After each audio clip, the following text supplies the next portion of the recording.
amados hermanos, el Señor les bendice. Como siempre, estamos gozosos de estar con ustedes en este tiempo. Pues continuamos con esta serie de temas que pues tratan sobre lo que estamos viviendo, sobre este tiempo de la Semana Santa. Pues acaba de pasar, ¿verdad? Ahorita ya vamos a ver la resurrección de nuestro Señor Jesucristo. Así es que pues es la semana del 6 al 9 de abril del 2021 y el tema general, mis amados hermanos y hermanas, se llama la resurrección de Jesucristo y la esperanza cristiana. Y para hoy, martes 6 de abril del 2021, el Pastor Bravo ha preparado para ustedes el tema titulado La más antigua enseñanza de la Iglesia. Así es que le dejamos el tiempo al pastor.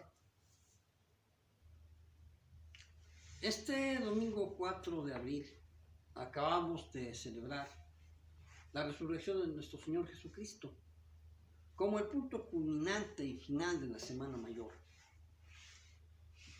Pero, ¿qué representa la resurrección de Jesucristo? Representa la esperanza cristiana. No hay una forma de separar los dos conceptos. La resurrección de Jesucristo está indexada necesariamente a la esperanza cristiana y viceversa.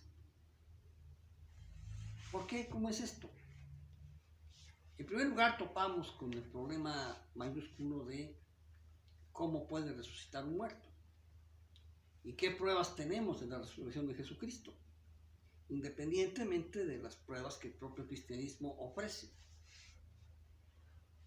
Y en segundo lugar, tenemos el asunto de que qué relación hay entre la resurrección de Jesucristo y todo ese aparato que ahora llamamos cristianismo.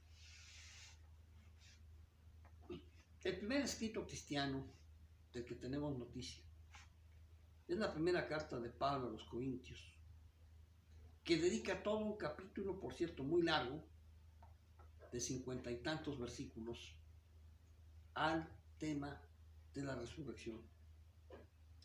Y de la resurrección de Jesucristo y lo que ésta significa para la vida cristiana. Sin embargo, el libro de los Hechos nos narra situaciones muy tempranas de la iglesia. La sitúa casi a unos pocos días del Pentecostés, del día en que la iglesia nació. Y así en el capítulo 4, versículos 1 al 12, encontramos el relato de que Pedro iba con otro discípulo al templo, en una etapa de la vida de la iglesia en que la iglesia se reunía como iglesia cristiana en los hogares, y por otra parte, cultivaban su vida espiritual como fieles judíos asistiendo al templo. Entonces llegaron al templo un día y allí en la puerta que se llamaba La Hermosa había un paralítico que pedía limosna desde siempre. Y ellos, movidos a misericordia, pero también con el poder de Dios, le dice Pedro al paralítico: no tengo oro ni plata, pero lo que tengo te doy. En el nombre de Jesucristo, levántate y anda. Y el hombre se levantó y anduvo. Y las autoridades del templo preguntaban: ¿y cómo fue que sanó? Y entonces él decía: es que esto es obra de Jesucristo. Las autoridades del templo mandaron a llamar a los apóstoles y les dijeron: ¿qué andan haciendo ustedes con esto? Y entonces Pedro les da toda una explicación de por qué fue levantado en sanidad este paralítico. Y es en los versículos 10, en el versículo 10 donde tenemos la palabra final de este pasaje. Sea notorio a todos vosotros y a todo el pueblo de Israel que en el nombre de Jesucristo de Nazaret, a quien vosotros crucificasteis y a quien Dios resucitó de los muertos, por él, este hombre está en vuestra presencia sano. Amén. Una verdadera bomba para las autoridades judías, pero más contundente fue lo que les dice el apóstol en el versículo 12. No hay otro nombre debajo del cielo dado a los hombres en que podamos ser salvos. Y es que podríamos decirnos, bueno, ¿qué predicaban los cristianos del primer siglo? ¿Cuál era la predicación, el tema de su predicación? Ahora los cristianos predicamos sobre muchos temas. Y a veces eludimos este tema que fue el primero, la más antigua enseñanza de la iglesia cristiana. Lo que finalmente terminó por separar a los cristianos de la comunidad judía. Porque los cristianos judíos, al fin, eran una de tantas expresiones del judaísmo contemporáneo. Pero finalmente se separan de su matriz judía y forman un movimiento aparte por una sola razón, por un solo pronunciamiento. Cristo ha resucitado. Amén. Pero no solamente el pronunciamiento de Cristo ha resucitado resultaba refractario a la mentalidad judía de la época, como resulta refractario a la mentalidad del hombre contemporáneo. No, lo que esto implicaba, su divinidad. Jesucristo fue condenado y llevado a la cruz bajo un solo cargo. Él dice que es hijo de Dios. Como eso no era un delito para los romanos, tuvieron que cambiar el cargo y decir, él dice que es rey de los judíos. Eso sí era un delito para los romanos. Nadie podía ser rey de los judíos si los romanos no lo nombraban. Y que alguien se autonombrara, eso sí era un delito. Ahora le llamaríamos el delito de disolución social. Pero el verdadero problema surge cuando este que dijo ser hijo de Dios lo comprueba con su resurrección. Y uno podría decir, bueno, ¿cómo lo comprueba con su resurrección? Si la resurrección fue la fantasía de los discípulos de Cristo que decían, ¿y ahora qué hacemos? Vámonos cada quien a su barca a seguir pescando, vámonos a nuestra carpintería, vámonos a nuestro trabajo cotidiano. Efectivamente, ese era el sentir de los discípulos. Esto se acabó. Fue una hermosa ilusión andar con Jesús predicando el Evangelio del Reino, el ver a los enfermos sanados, a la multitud alimentada, al Señor caminando sobre las aguas. Esto se acabó.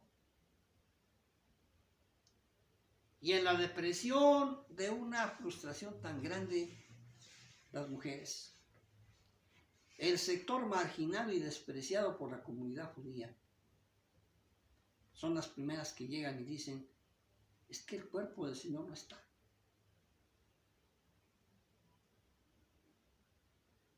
Pero ¿quién le hace caso a las mujeres? Son mujeres. Ingenuas, fantasiosas, fanáticas religiosas. ¿Quién le va a creer a las mujeres? Pero los apóstoles cercanos a Jesús, hombres probados, honestos, van a ver qué pasó. Y Pedro y Juan llegan al sepulcro y se dan cuenta de que no está el Señor. Pero sigue la onda. Bueno, el cuerpo no está. ¿El Señor dónde? Pero más tarde el Señor se aparece. El Señor se acerca al incrédulo Tomás, te comprueba que está vivo. Pero todo eso es fantasía, podrá decir alguien de los cristianos primitivos. Se negaron a aceptar que Jesús se murió, se negaron a aceptar a volver a su vida anterior y ahora inventaron una historia. Pero entonces empiezan las pruebas. Amén. Y esa prueba es precisamente la que aporta Pedro cuando les dice, sean notorio a todos vosotros y a todo el pueblo de Israel, que en el nombre de Jesucristo de Nazaret, a quien vosotros crucificasteis y a quien Dios resucitó de los muertos, por él, este hombre está ahora en vuestra presencia santa. Ah, caray, entonces un muerto que sana. Ha de ser un fantasma. Algo así, un espíritu chocarrero que no encuentra descanso y todavía anda por aquí sanando para que no se olviden de él. Por la pura fantasía religiosa, una psicosis colectiva que se apodera de las personas susceptibles e ignorantes para suponer que un hombre muerto ha resucitado. ¿Será realmente esto? Pablo, en el año 54, estamos hablando de unos 20, 21 años después,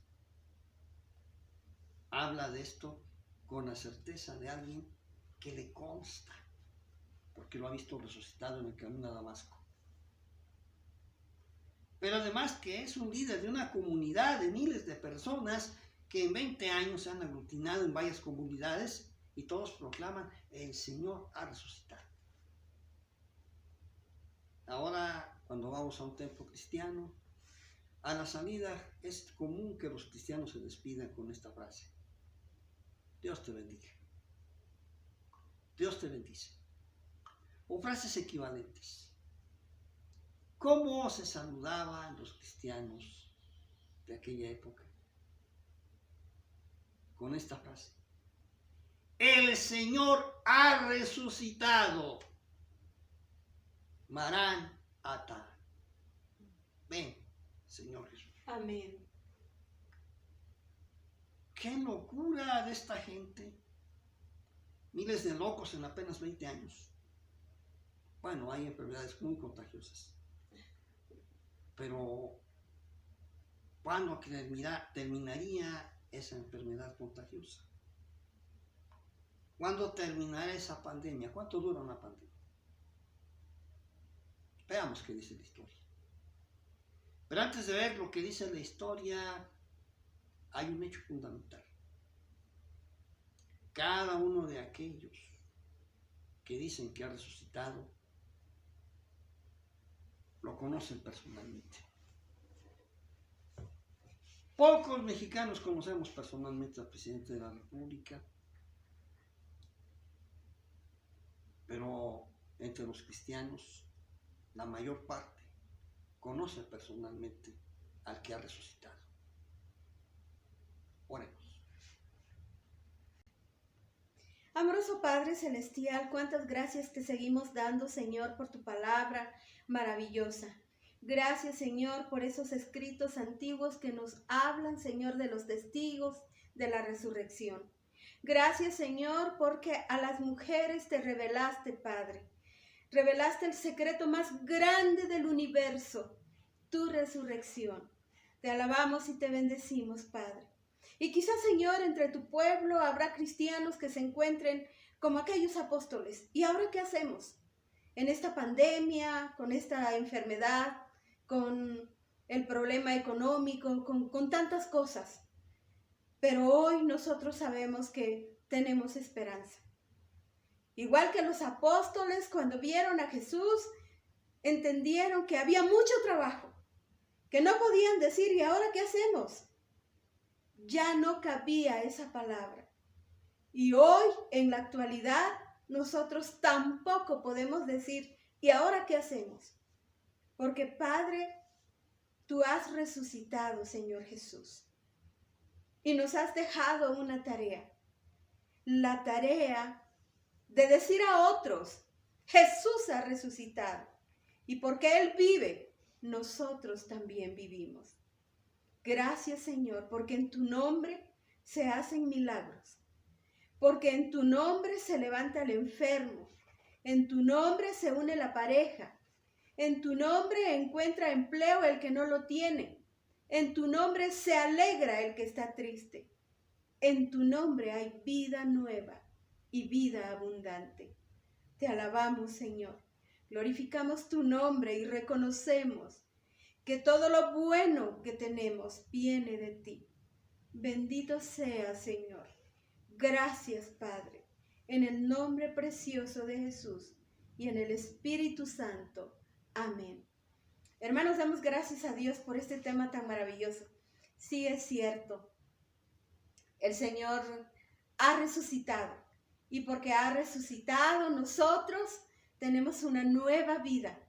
Podemos enfrentar todo lo que venga con la presencia de nuestro Dios. Somos más que vencedores.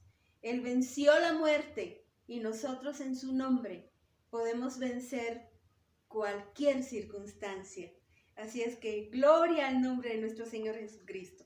Quiero anunciarles el tema de mañana, miércoles 7 de abril del 2021.